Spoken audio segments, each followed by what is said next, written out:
Sorry, I thought I was unmuted. Well, welcome everybody. This is our first talk of the 2022 Salon season. And I'm so happy to have you all with us. I'm Lisa Fox Martin, the chair of the Board of Trustees, all of whom join me in thanking you for joining us today, which promises to be a fascinating talk. So I will now turn you over to Betsy Jacks, our executive director, who will introduce the speakers this afternoon. And again, thank you so much for joining us and enjoy the talk. Bye. Hi, everybody. Thanks, Lisa.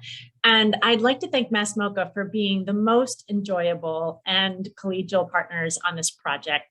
Today, we get a sneak peek at Marc Swanson's studio, where he is making artworks for his solo show that will open at Mass MoCA on March 12th, and the companion exhibition that will open here at the Thomas Cole site in July. Marc's studio is just down the hill from here in the Thomas Cole land of Catskill, New York. And it's no coincidence because his work is really very closely tied to Thomas Cole's. And pulling all the threads together, this season we will have an exhibition of Thomas Cole's paintings that is curated by Frank Kelly at the National Gallery of Art. And the show then will take a deep look at Cole's last works. So today, after our conversation with Marc, there'll be a brief question and answer session. So during this program, as you think of questions, just go down to the Q&A button and type them in at any time. So now I will pass it over to Kate Menconeri, our wonderful Chief Curator and Director of Curatorial Affairs, Contemporary Art and Fellowship at the Thomas Cole site.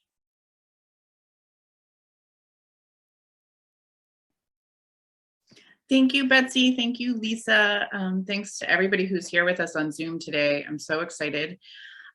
Before I begin, I would just like to acknowledge with gratitude that the Thomas Cole site is located on the ancestral lands of the Mohegan, Mohawk, Haudenosaunee, and other Algonquin-speaking Indigenous peoples. We pay honor and respect to their ancestors, past and present, as we commit to building a more inclusive and equitable space for all. We respect the enduring relationships that exist between these peoples and the land and waterways. So thank you all again for being here. I am excited to welcome two people who I admire beyond words, Denise Markonish and Marc Swanson. Denise is the Senior Curator and Director of Exhibitions at Mass MoCA. And I just long admired her exhibitions, the way she works with artists. Her writing is incredible. And you've probably seen her exhibitions, but she's done projects with Nick Cave, Teresita Fernandez, Explode Every Day, an inquiry into the phenomena of wonder, and Badlands, New Horizons in Landscape. Marc Swanson is an artist who has exhibited nationally and internationally. He has work in collections at the Smithsonian, the Whitney Museum, the Brooklyn Museum of Art. And as Betsy mentioned, we're so fortunate that he has studios in Catskill. And so it's been such a treat to be able to be in conversation with him. Today, we will get a sneak peek into the studio behind the scenes and have a conversation in anticipation of our collaborative exhibitions. And I'm really excited for this and grateful for the opportunity to work with Marc and Denise and with Mass MoCA. Marc's exhibition at the Cole site is part of our ongoing series, Open House, Contemporary Art in Conversation with Cole. And this is a series where we invite contemporary artists to create site-specific exhibitions and installations within the 19th century historic interiors and across the historic home of the artists and studios of Thomas Cole. And projects have ranged from those that literally reference Cole's work to those that expand upon, in our present moment, concerns and issues that he wrestled with, such as landscape, environmental preservation, art, history, the sublime. And it's been just such a dynamic and exciting program.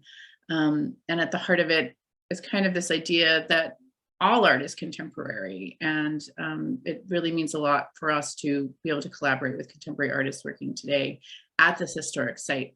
So without further ado, I would like to hand it over to Denise and to Mark to talk a little more about this exhibition that is coming up this year.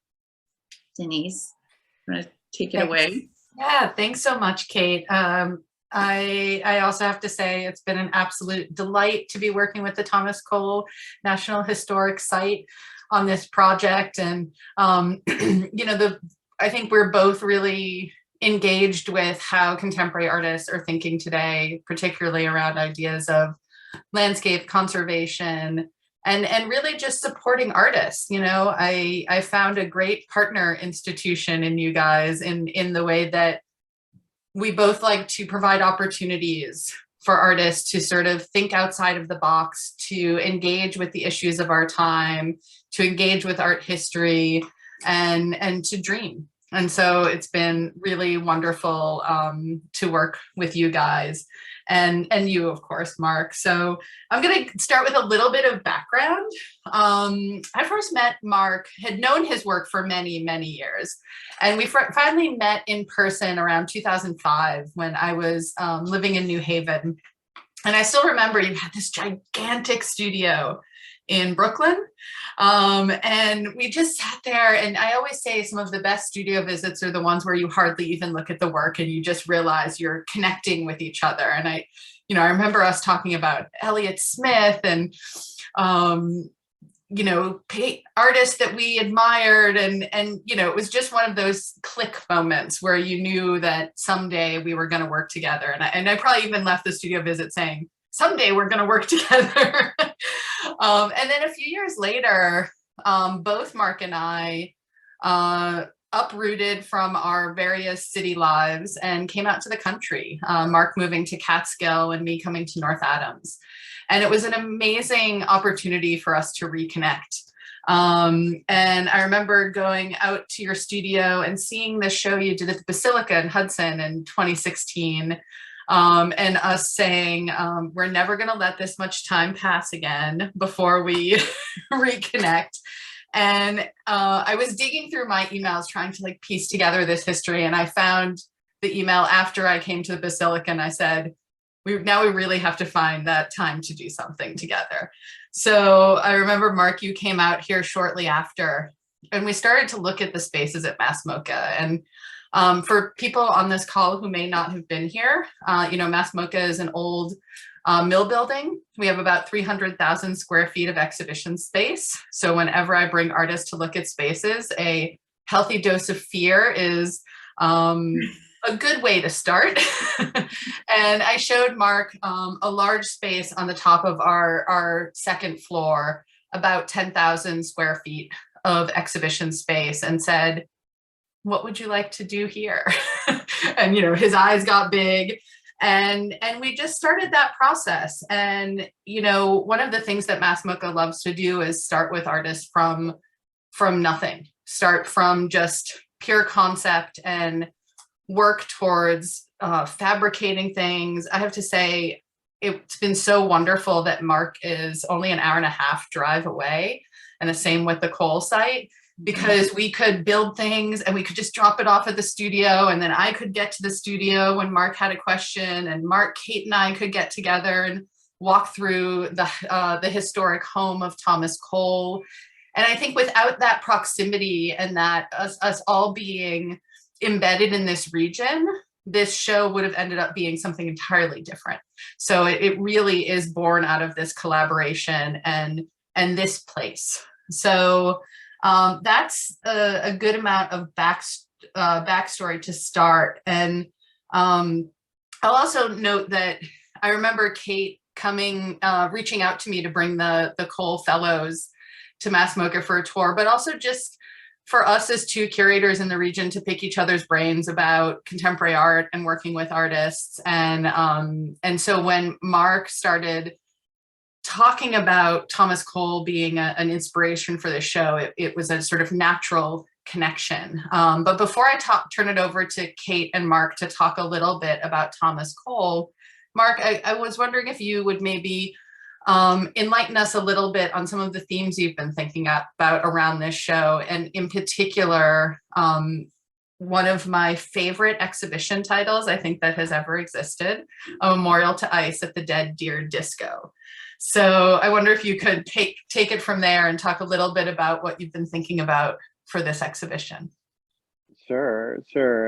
Well, I should start by saying I'm so grateful and thankful to be working with both Mass MoCA and Thomas Cole. It's literally a dream come true for an artist to be doing, or this artist to be doing anything in either spaces. But just like you said, how we've all been able to collaborate and work together and sort of be here together has just been amazing. And I will also say that, yes, when Denise took me to that space, my eyes got really big and I teared up because it was just like, probably out of terror and excitement too, and just sort of having that opportunity and just, you know, Mass MoCA has just been incredible with their support and Denise's support and I will say too that I'm very excited. This is the first time I think this has ever happened that when Denise asked me to do the show and we had the first visit, I said, so what are you thinking? What were you thinking I should do for this show?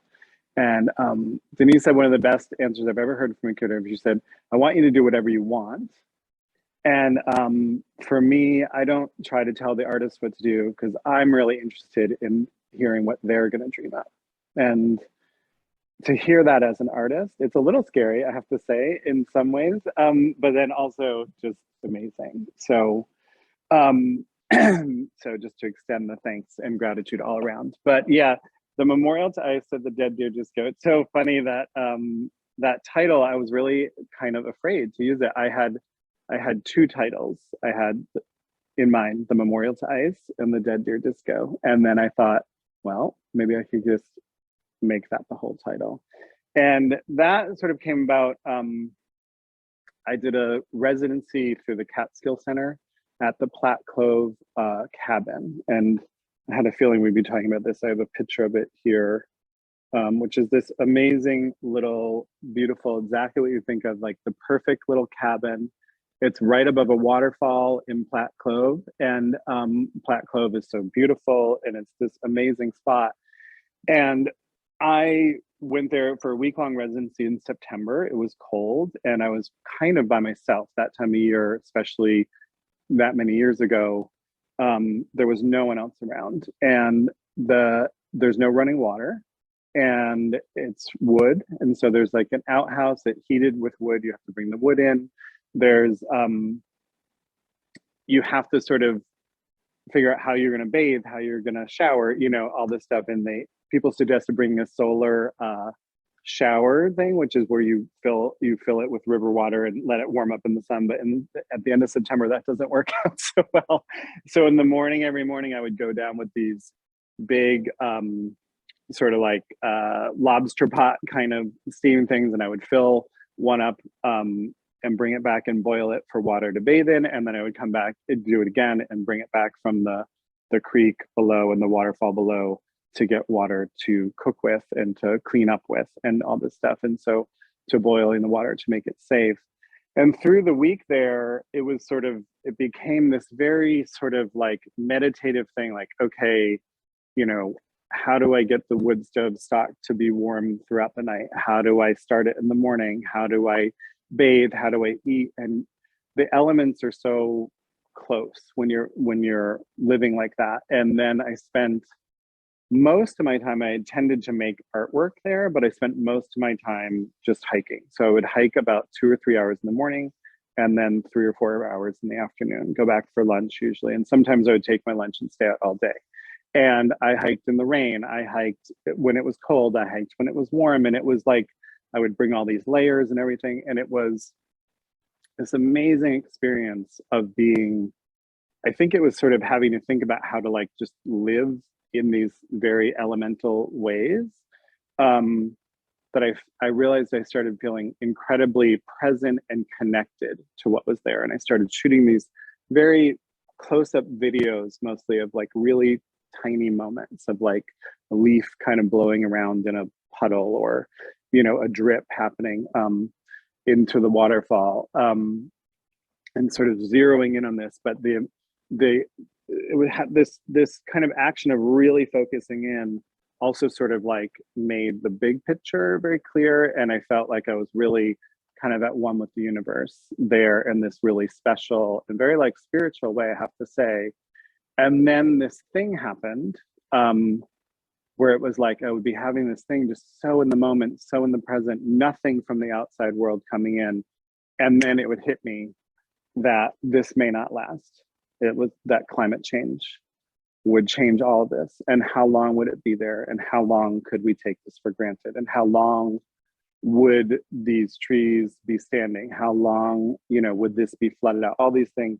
And so I was instantly catapulted into the future and felt guilty and sort of all these things at once. And like, was a really complicated emotional connection to like just wanting to be there, wanting to be at one with it, but sort of just being forced to kind of think about this doom that was coming.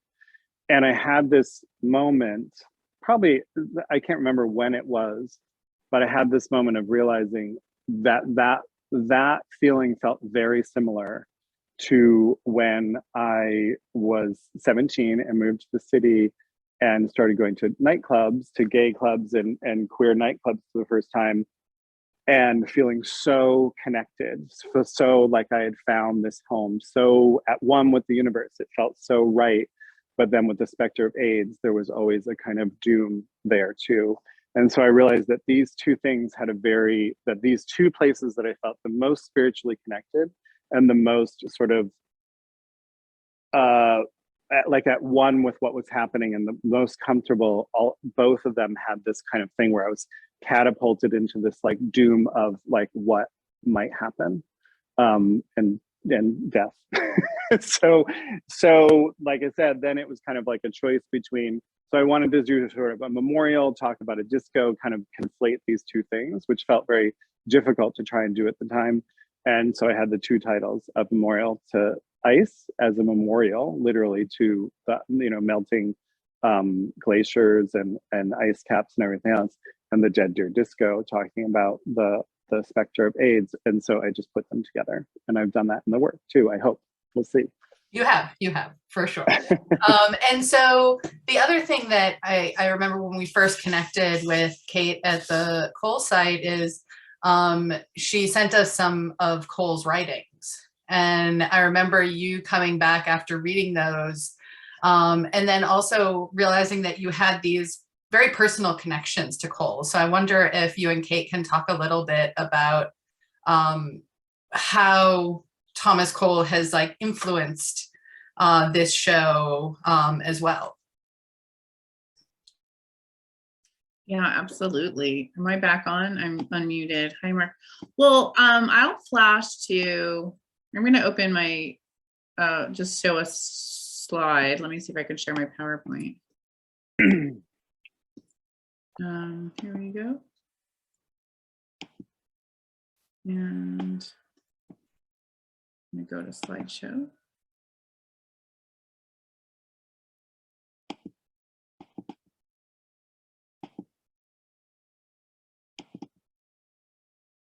Is it on? Play from start. All right, can everyone see? So here's a picture. This is, Mark, when was this? In 2019. Like Denise said, I think, Mark, I don't remember if we first met at like the Bard MFA show or at your exhibition at the Geary Center.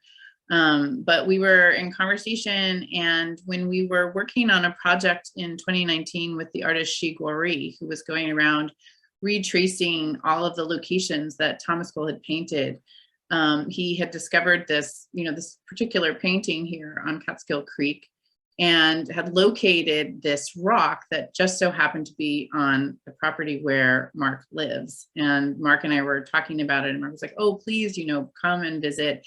And was so generous and wonderful. We walked the property together and literally lined up this painting with what it looks like now. And Guari set up a giant, I think it must have been, a 10-foot long camera obscura on Mark's property to rephotograph this as part of his exhibition, Absence Presence, at the Thomas Cole site. But we really started talking at that point, Mark. And I think I'm really interested in, how you became interested in Thomas Cole, and the connections for me are just, there's so many connections, and I've been so excited about this, but, from Cole's melancholy to Cole's really active advocacy, advocating for balance between the built and natural world. And so in his writing that we've shared with Mark and Denise, in his paintings, he's really talking about, we interpret him as a proto-environmentalist because he is advocating for balance between the built and natural world. And so, Mark, do you want to talk a little bit about that? I also want to tell you, I'm so excited. I was revisiting Cole's journal, and not only are these, these incredible quotes I could read to you about, advocating for preservation, but in his journal, Mark, I'm going to send this to you. He's also talking about, I found this one date in his journal in March where he had gone up to Catskill Falls, and he talks about gigantic towers of ice that are as silent as death, and that they look like chandeliers or pendants in a Gothic cathedral. And he's describing these 30-foot icicles. And I have to send it to you, but there's really so many different connections that, I'm really excited to spend this year working on it with you all. Yes, please do send that. That's really exciting. And that those icicles, literally the icicles at Catskill Falls, I have images of them in the show, and they were a huge inspiration for work that I started working on for the Basilica, to show at the Basilica that Denise saw. But yeah, it's so exciting. And speaking of Thomas Cole's journals, I found out that before we started working together, I found out that Thomas Cole's journals were in the New York State Library. And I called them and said, is it possible to see facsimiles of the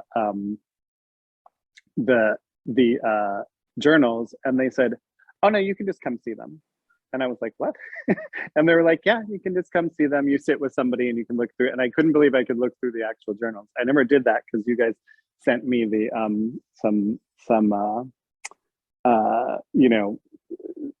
screen scans of them. So I'm kind of relieved I didn't actually have to handle them myself, because I'd be so nervous.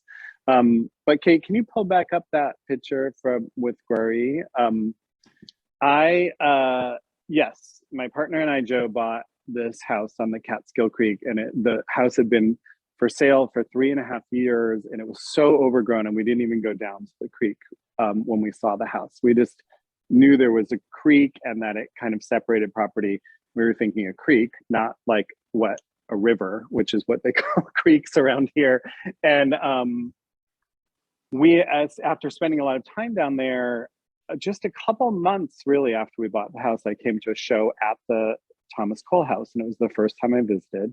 And what was the show called, Kate? It was Frederick Church was Thomas Cole's only student, and it was a show about them together, their works they did together.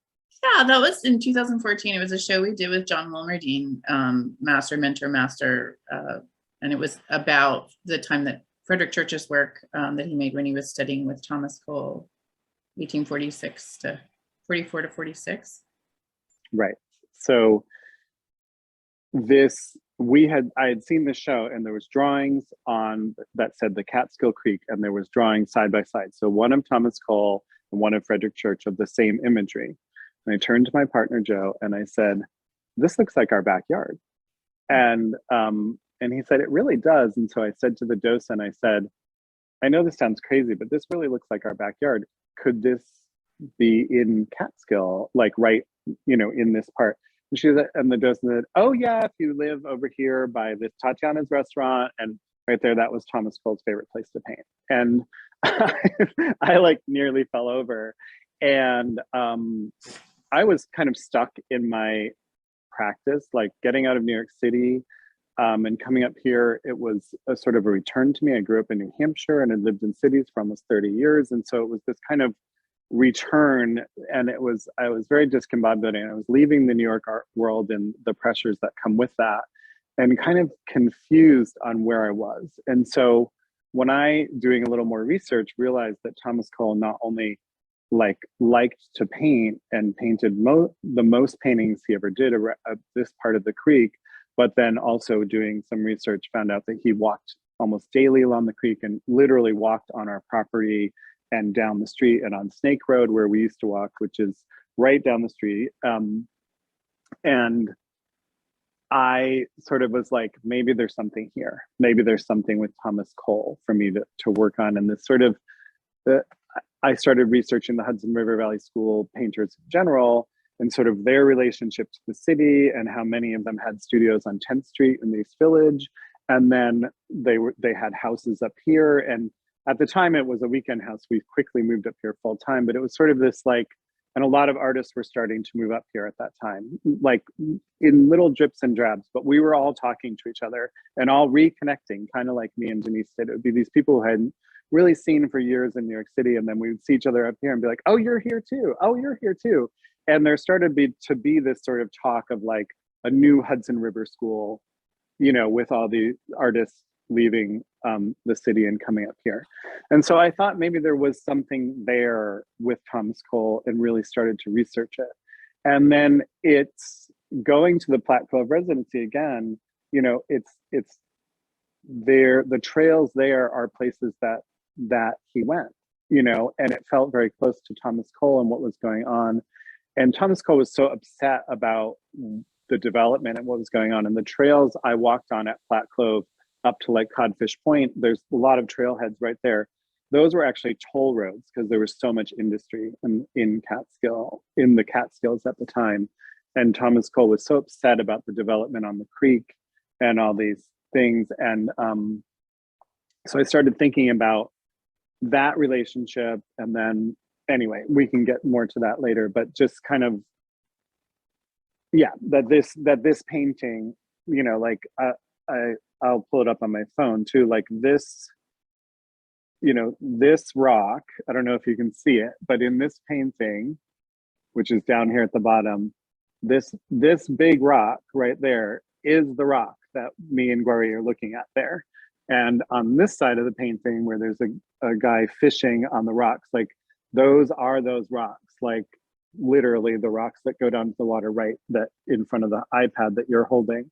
So when I also just realized it was like the exact spot where he spent a lot of time painting and being, I just felt like I don't know, it's just sort of following my nose that maybe there was some sort of connection.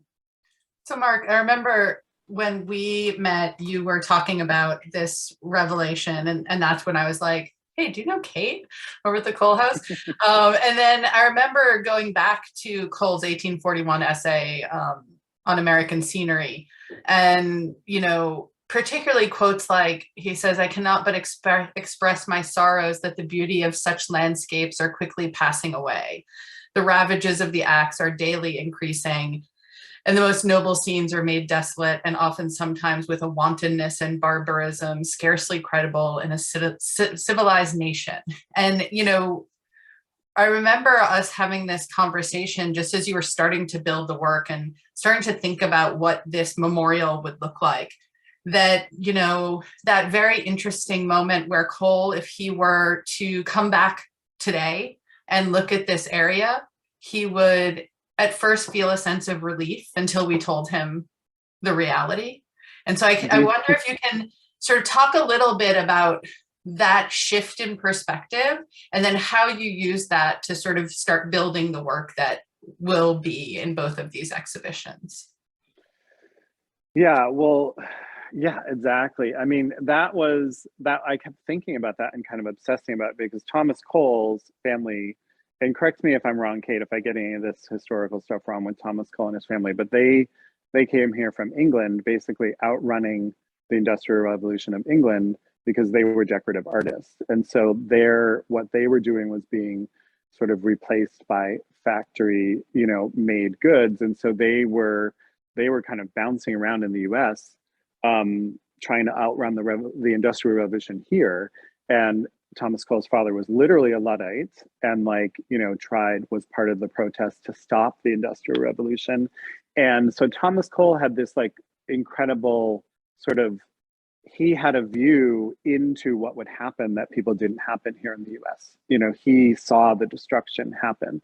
So when he saw it started happening here, he was just devastated because it was so, in the short time that when he got here, when it was so like, you know, untouched relatively compared to like when, you know, he was writing what you're writing. And he was especially upset about the development along Catskill Creek. There was a grist mill right, you know, at the front of this painting, there was a grist mill, and the ravages of the axe. And yeah, I kept thinking about how we have so much protected land now, all the huge hotels, the railroads, the grist mills, the ice houses, the, you know, the tanneries, the quarries, it's all gone, and it's all protected land. And it's just hundreds of thousands of acres, you know, just the Catskills and the Adirondacks alone is just, you know, mind-boggling how much is protected. I have old pictures of the whole land and every land around my house. That was all clear cut. There was no trees. And so that idea that Thomas Cole would come back now and just see so many more trees. And at the time, trees being cut down were the big, you know, that was the big indication, and the railroads coming through and everything. And that sort of fascinated me, that idea that this is something that, you know, we're the first generation to be aware of what we're doing is destroying the planet, you know, in a certain way. I mean, he was just sort of saying, this is terrible what's happening, but a lot of it was, you know, American scenery, but he was an early ecologist and in line with the transcendentalists and about the spiritual connections to nature. And so that whole, the idea of a memorial, I think, came, you know, through that idea that, like, you know, if we tend to, as a culture, I think, celebrate things right when they're going away. You know, we memorialize things like, you know, I read a great essay about, you know, that the Crystal Palace in London, they put it up like right, they cut down forest to put it up, and then inside, you know, used all this greenery and stuff so you could look at the forest, you know. And the Victorians, as everything was getting, as these animals were being hunted into extinction, and as we were developing things everywhere, the Victorians were bringing, you know, terrariums and aquariums and animal imagery into their homes. And so we tend to kind of like memorialize things right away. We tend to sort of celebrate them as soon as we lose them. So I was sort of thinking, how could I sort of propel us very shortly into the future and do a memorial to kind of bring us to this place where we'd already be missing it, instead of this just living in fear of, you know, almost to like, not really like snap people's attention, everyone's aware, but put us in that emotional space of sort of mourning and sort of thinking about where we are now too. And I'm like a real believer in the fact that, like, I mean, if you barely scratch the surface in any research in climate change, there is no good news. But I also feel like whenever I speak to anybody about it, it takes about 30 seconds for most people to just be like, I just can't think about it. And I think in a way, for me, I'm trying to bring in this sort of idea of how we deal with sort of the trauma and the monumentality, and using art and theatricality and a sort of distance to be able to look at this problem emotionally, I think I would say, maybe, and sort of spiritually, instead of just kind of like what we have to stop doing, what we have to feel sort of horrible about, what we have to feel guilty about, what the solutions are, because we get a lot of that information, but I think it sort of shuts us down.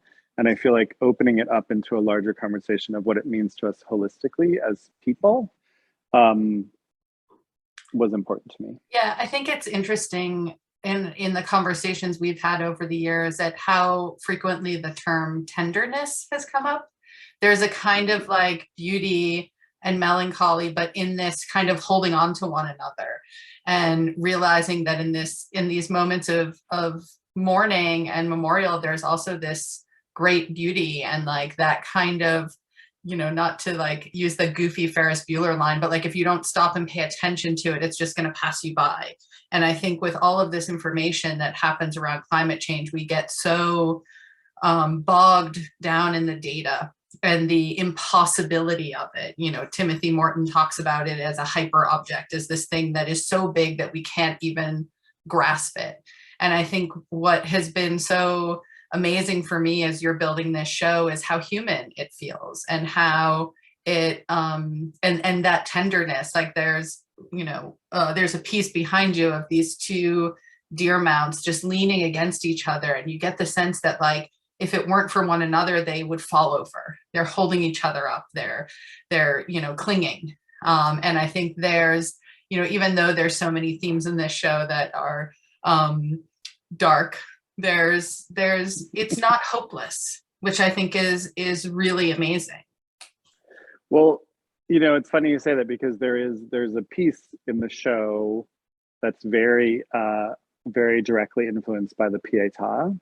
And when I visited Rome, I saw the Pietà in person, but the Rome had this effect on me where I like longed for it and missed it like a person, you know, and still do. And I'm sort of like desperate to go back there. And I started thinking about it and looking at things in like the ruins of there, you know, there's 2,000-year-old like fountains that are still functioning in the square where you go and have like gelato at the end of the night, you know what I mean? And where people congregate. And I think there's this special thing that happens in a place like Rome where the past is so present that I think it's why Romans enjoy their life so much, because like you're constantly reminded that this city has existed for thousands of years. And you've got like what, 100 at best, if you're lucky, to sort of enjoy it. And I think it is sort of a strategy I'm trying to employ here of like, how can I think we have to stay in this moment to sort of deal with this. But at the same time, you know, we keep being propelled into this ruin of the future where we can't even like think, you know what I mean? So it's like sort of like, how can we sort of like process this information so we can like stay here and you know, as Donna Haraway, stay with the trouble, you know, and kind of like, how do we process it, I guess, in a certain way. I'm going to bring up a funny moment. For a long time, Mark and I were talking about this show, and he had come up with this great term called future nostalgia. And this notion of longing for a future you know you won't experience. And then, of course, the singer Dua Lipa came out with an album called Future Nostalgia. So that's all you get when you Google it now. But so we started having these other conversations of like, how do we talk about this idea? And in some ways, I like the sort of new conversation even better, which is like, what does it mean to live in the ruins of the future? This kind of perpetual, you're not in the present, you're not in the future, you're not in the past, you're in this really liminal space between all of them. And so I think that's a really interesting idea that will permeate both shows, and that when you dig back into Cole's thinking and writing it's there so presently. And so it's really interesting how that kind of like, we fell in love with this one term and then couldn't use it, and we came back to something, because as soon as you said the ruins of the future, of course, I thought of Cole's Course of Empire and things like that. And it almost seemed to just create a full circle moment even more. Yeah. Yeah, and then the future nostalgia, it's so, I was kind of obsessed with that idea of like, sort of like this weird knowledge that we know will be nostalgic for now, then.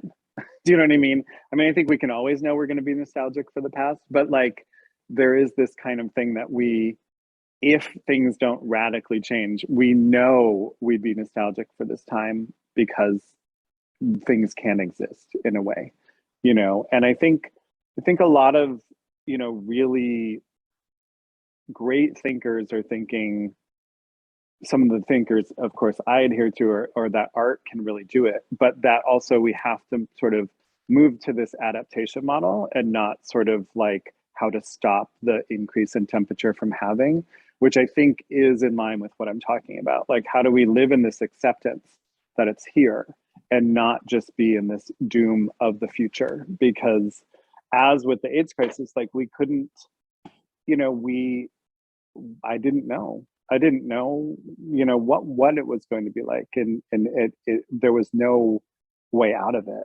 You know what I mean? But I had to live, you know, and I had to be intimate with people. And so, how do you deal with it? Do you know what I mean? You live with it instead of sort of in fear of it, I think, in a certain way. And that really is what grief is. It's not moving past something, but it's learning to live with it. I keep thinking about like, well, if Cole were here again and we broke the news to him about what was happening to the planet, like what would his reaction be?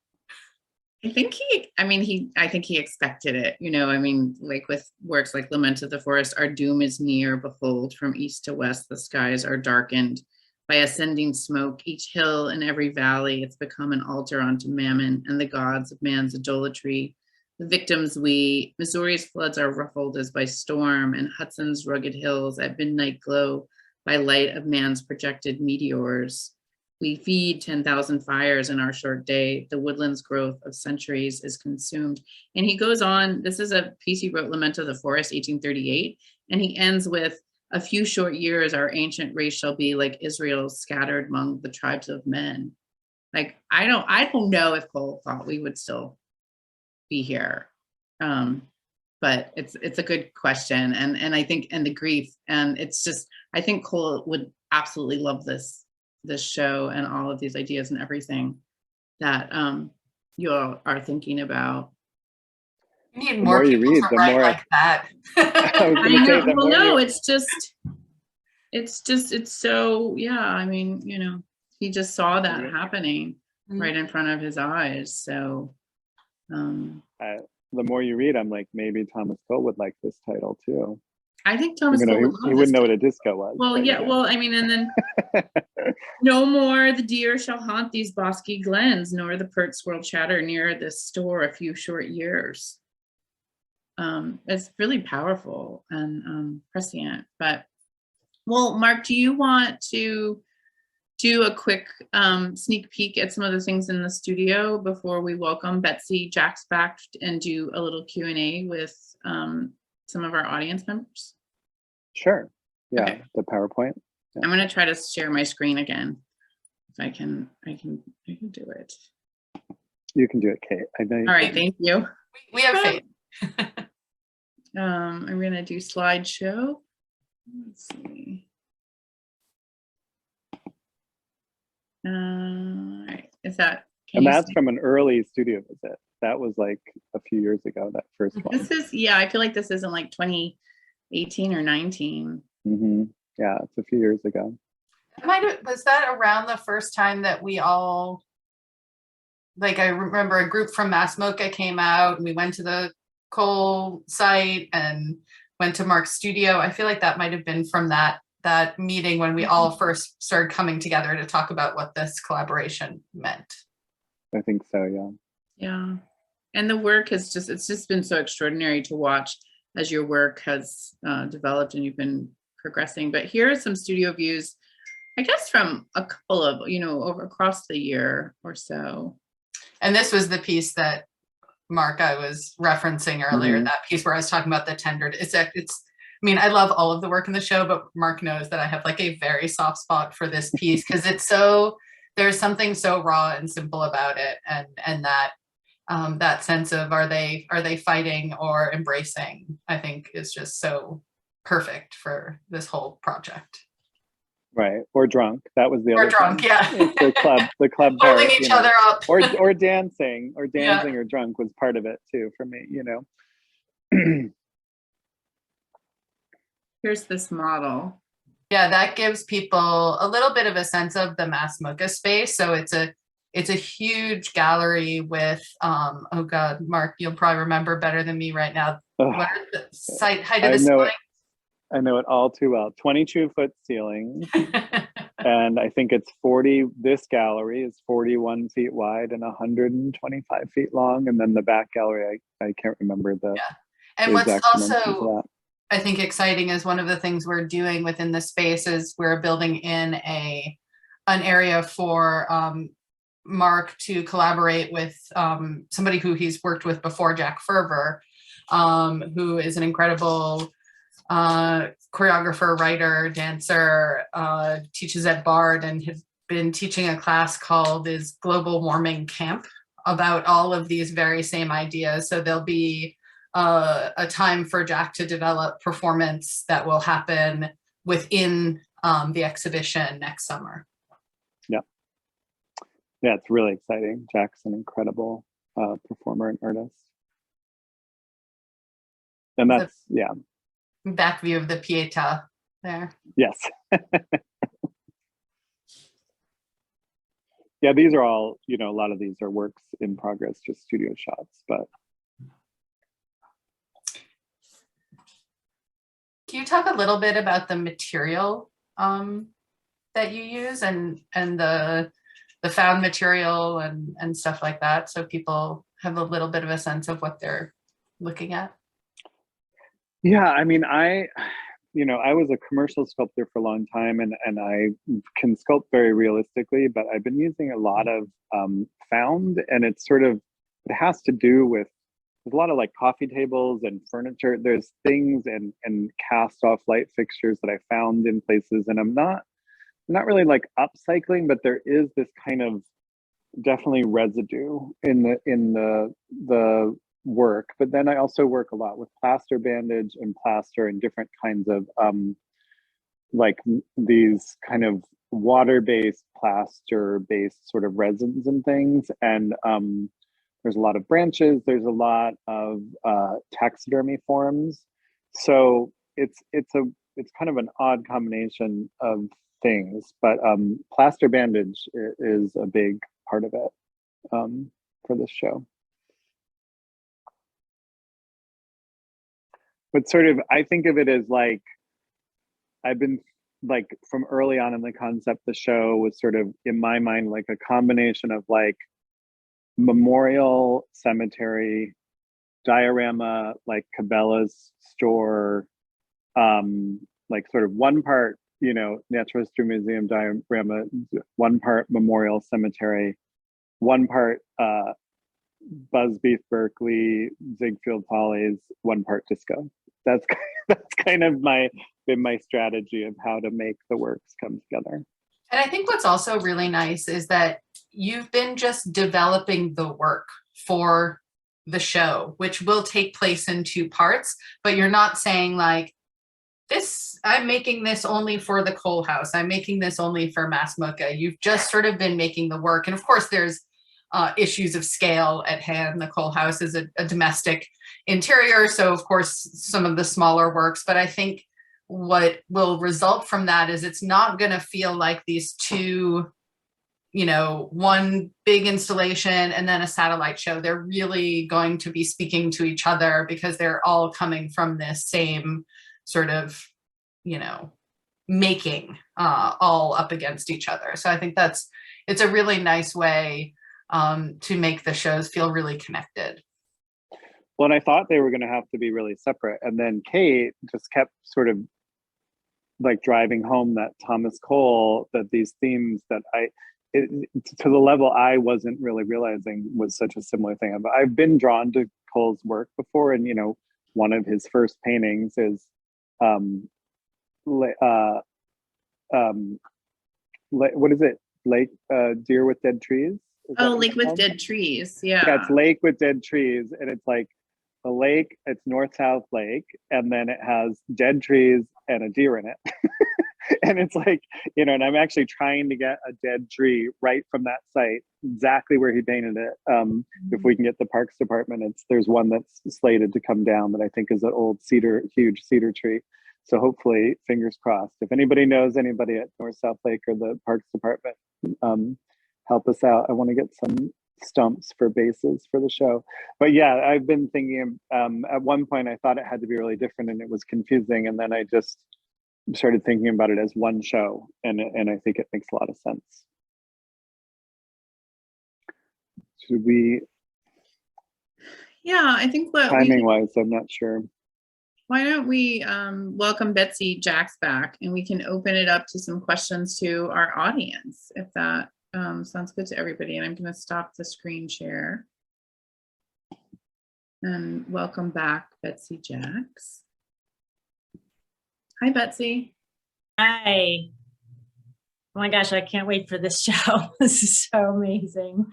It's so complex and so many layers, and it's so relevant. So thank you all. And so I'll remind folks that you can ask a question by clicking on the Q&A icon and type in your question.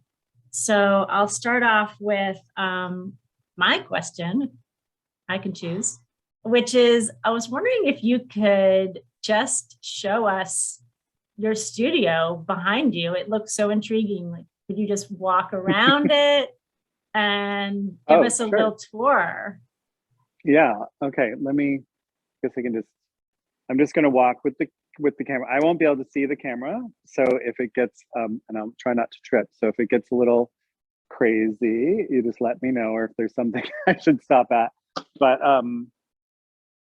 I should say I'm so fortunate to have this studio, which is in Catskill, at Foreland Catskill, which is, it's this, I swear this is not a paid plug. I just love where I am. Foreland Catskill is this amazing complex. I think it's 85,000 square feet of 3 different buildings here right in the village of Catskill in the creek.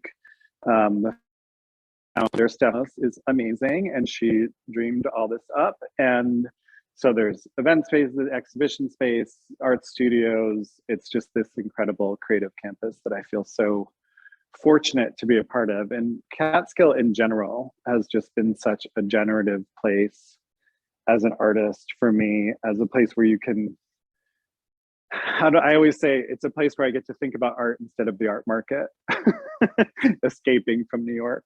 So can you guys see everything? Yeah, looks amazing. And Mark, this wasn't your only space. So making these 2 shows. This is that model that Denise was talking about. This is a 1/4 inch to 1 foot model of the space. So I like to make these for each show. I'm sorry, Denise, what were you saying? Oh, I was just going to say, I think it's important for our attendees to understand that this is what happens when you work at Mass MoCA and then also have a companion show at the Cole site, is that no studio is big enough. So you've actually been working across 3 studios in Catskill to make this work. Yes, yeah, I have a studio at Main Street that's about 400 square feet that I was going to try and make a lot of the work in, and then quickly realized it wasn't enough room. And Bridge Street Theater, which is this amazing community. Basically, they work with the high school, but they also do these incredible productions and bring things from the city. John John Soul and Stephen Patterson, who are incredibly generous, and I've used their garage space many times to store things and everything. They're such a nice, wonderful part of our artistic community here. And so I've been using the prop storage and costume storage garage space at Bridge Street, because they have 22-foot ceilings there, because I needed ceiling height and space, and they were so generous. And I paid for a little while, paid rent for a while, and then I traded to design a set there, which was amazing for a long day's journey home. And it was, I don't know, it's just been an incredible experience, but there's no heat there. And it's incredibly hot in the summer and incredibly cold in the winter. So when COVID hit, I thought I was going to be able to do it between my studio and there, and start maybe bringing a few pieces to Mass MoCA or make some stuff in residency at Mass MoCA, because you guys offer that. And then when the winter was coming, I was like, there's no way I can do it without heat. And then my partner Joe ran into Steph, and she said, well, I got space, because she asked how I was doing with the show. And so I've been here for a little over a year, which is just incredible. And so, yeah, I have 3 spaces, all within short walking distance of each other, and which is very helpful, because I'm constantly like, where is my this? Like, where is the screw guns? Okay, so anyway. I also love how being at Bridge Street meant you could like go into the prop room and be like, okay, I'm going to use this coffee table temporarily Yes. as a base. Yeah. And Oh, then no. and then my team from Mass MoCA came and you were like, can you remake these props that I've borrowed in the Yeah. interim? So it's been so interesting to see the work develop in Catskill and in our workshop here, and how all of that will come together. Well, and also like there's in one of the pieces that Jack Ferver, the performer who's going to be doing this, our show Sham that we did in collaboration, the set pieces we made there were these modular set pieces, and I donated them to Bridge Street, and say they use them all the time. I'm using one piece actually in this show, and it's just kind of just again like a full circle thing that's been so great. I have a couple other questions lined up to go. So Okay, great. One person asks, Mark, what was it like working on your show during the pandemic, a period of loss, like the loss of climate change? Well, I mean, it was interesting working on this show during the pandemic because, you know, the show being about sort of climate change and AIDS, like they're both things that were being ignored and not dealt with, you know what I mean? And then COVID came along, and then we had a president who literally said it didn't exist either.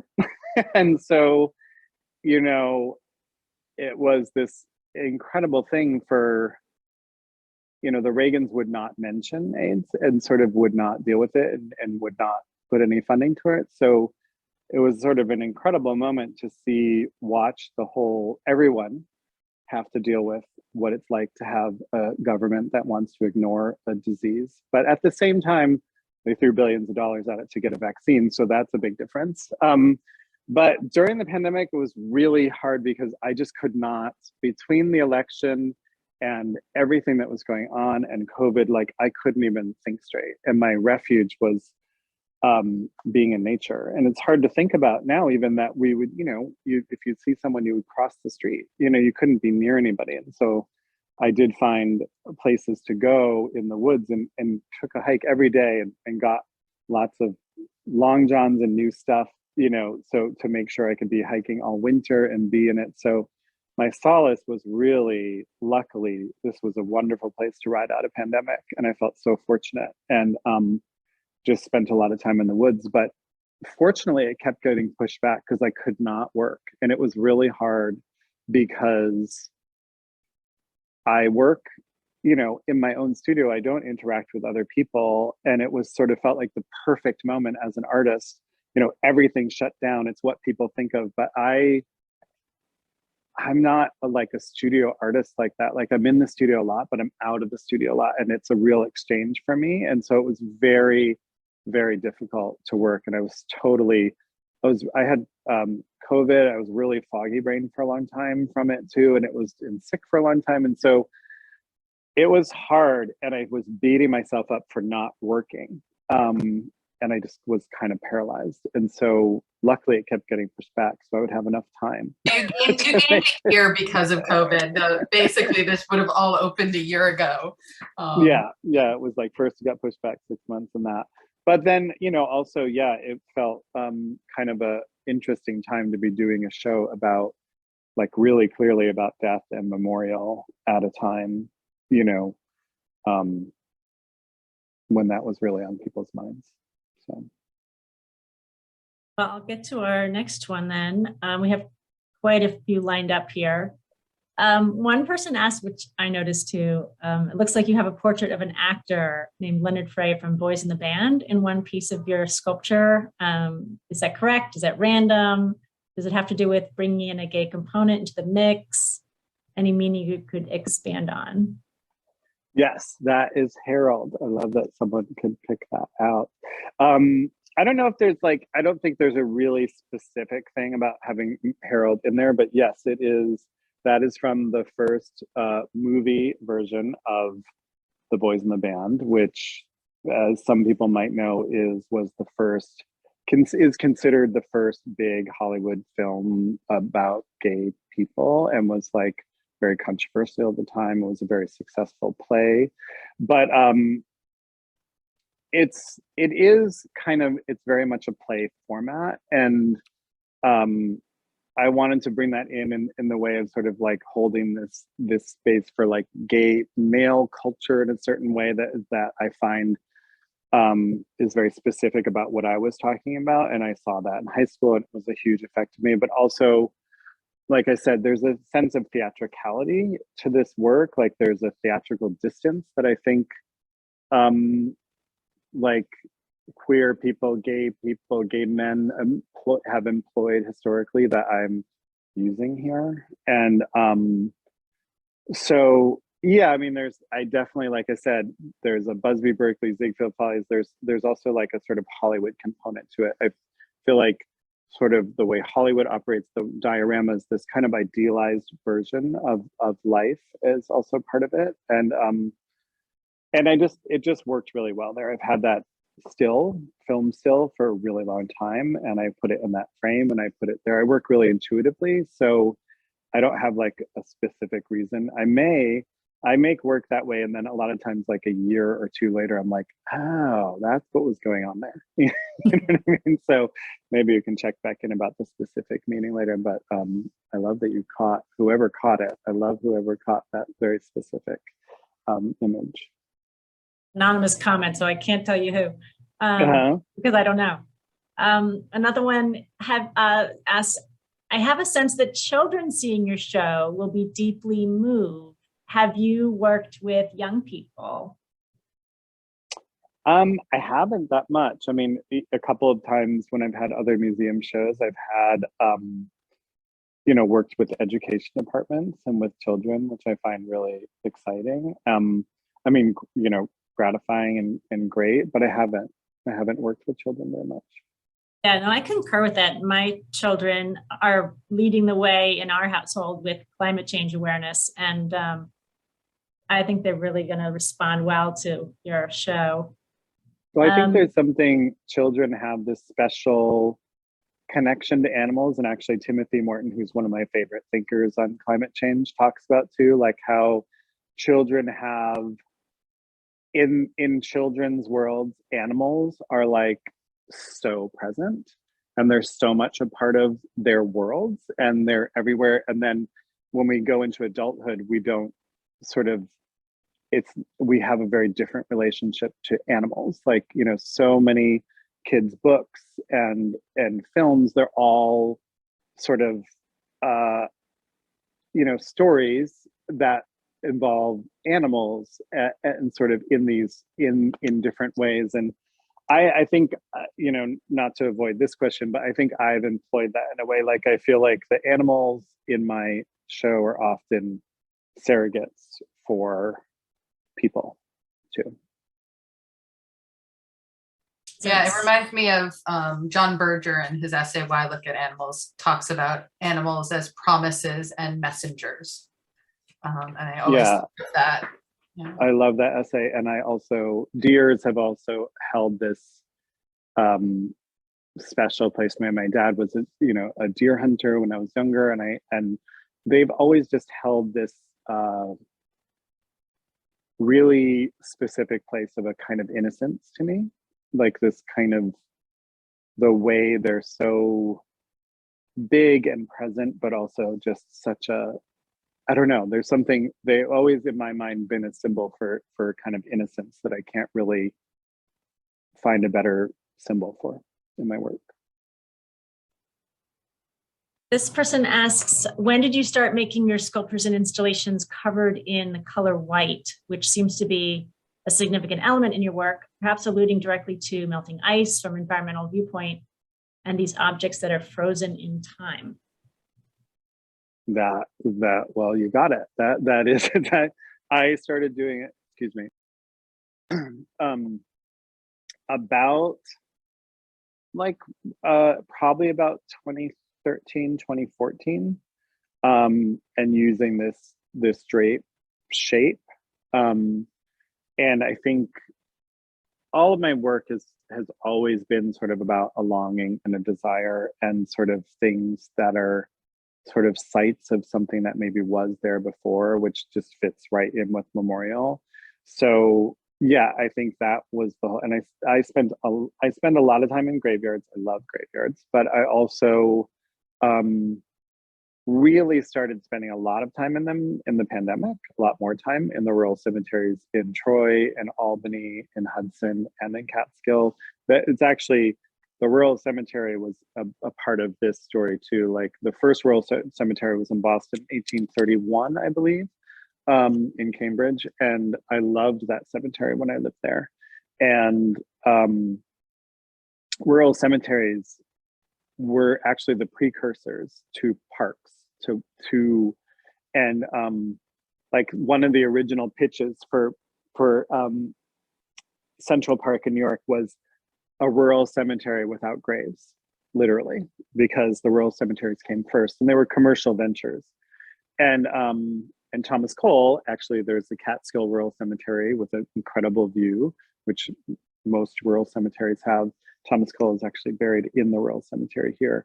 But yeah, there's definitely, I forgot that, you know, that is very clearly here. I think of these, a lot of these works, I think of sort of like grave markers, and sort of my sort of take on, like I almost feel like any of these could work that way, or any piece could work as a memorial in itself. I mean, I'm really conceiving the show kind of as an installation and sort of objects together. Like I want it to sort of feel, and I feel like sort of a graveyard has that kind of feel where the whole thing is a graveyard, but then you get these very individual things that are kind of repetitive, and you walk around and you see them, but it holds together as one whole thing too. But yeah, that's when I started using the show. I did at Basilica, almost everything was painted white, and it was partly just as a strategy to not have to change the color of the plaster that I was using, because it has such a beautiful natural color. So if I use the basis for it in white, it would formally work better. Well, people are often surprised and delighted to learn that Thomas Cole's grave is only just a few blocks from the Thomas Cole house, so you can walk there. Maybe we should all do a walk down the street and visit during the course of this exhibition. I would love to. Yeah, we were talking about that. We could do an artist, once everything is up, let's all meet again and look at the exhibitions at Mass MoCA and the Cole site. And maybe this summer we can do a walk with you, Mark, to the grave site and down to Catskill Creek. I think that would be I'd like so to do it. incredible. Yeah, I'd like to have people come to my house too and see. I'll have to ask Joe. I bet he'll think it's okay. He's pretty friendly. No, I think we should bring a group there too, because you guys have done a kayaking group right there, like a tour right there, right?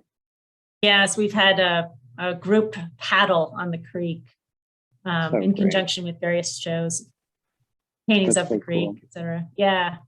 Well, I think we're just about out of time to after 3. So I would like to thank everybody for joining us, and thank you guys. I cannot wait until this exhibition. So it's opening March 12th at Mass MoCA, and then it will open in July at the Thomas Cole site. So join us then. Our next Sunday Salon will be in a month. So you can go to thomascole.org to find those and all the programs at Mass MoCA at massmoca.org.